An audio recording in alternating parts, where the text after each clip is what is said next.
Allah is the mender of broken hearts. Time has passed since I got that most hated phone call, since I stood over Amr's body at the morgue and tried to memorize every feature of his face before I'd have to let him go.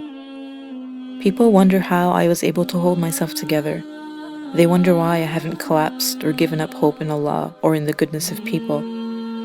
I don't have an explanation for myself, but the answer can be found in the story of Prophet Musa's mother in the Quran.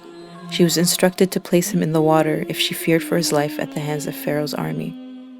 And we inspired the mother of Musa, "Suckle him, but when you fear for him, cast him into the river, and do not fear and do not grieve.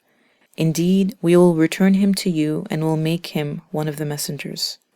I often wonder about what kind of strength she must have possessed when she placed her infant child in a basket and pushed him into the water without knowing where he would end up. She did one of the most difficult things a mother could do. She held herself together with the help and guidance of her Lord and watched him drift away. Musa was accepted into the house of Asiyah, but he refused to breastfeed from any wet nurses. It was then that his sister, who'd followed him, led Asiyah to take Musa back to his mother. What was the purpose of Allah returning Musa to his mother? Musa could have breastfed from any woman without returning to his mother.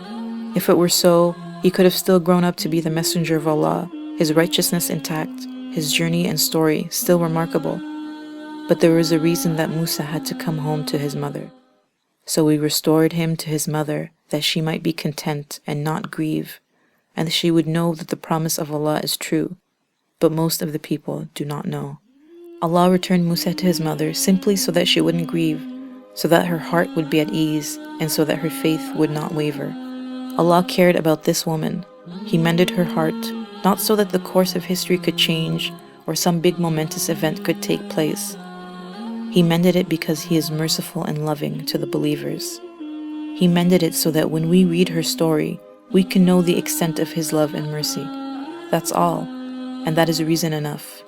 Allah doesn't wish for the believers to grieve, and He wants them to know that His promise is true. I've lived it these past few years. Every time I was about to reach a breaking point in my despair or to fall into the darkness of losing hope, I would receive some news that would lift my heart. Someone would have a beautiful dream about Amr. Someone would perform Umrah or establish some charity on his behalf. I would receive words of support from people I love and respect, or encounter some verses in the Quran that would take me by the hand and hold me steady.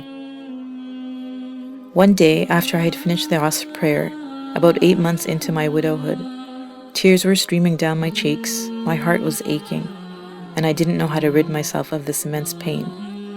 I raised my hands to ask Allah to help me be able to somehow visit His sacred house, to come closer to Him, and for that to be a part of my healing. Before I was able to even make the dua, my phone rang.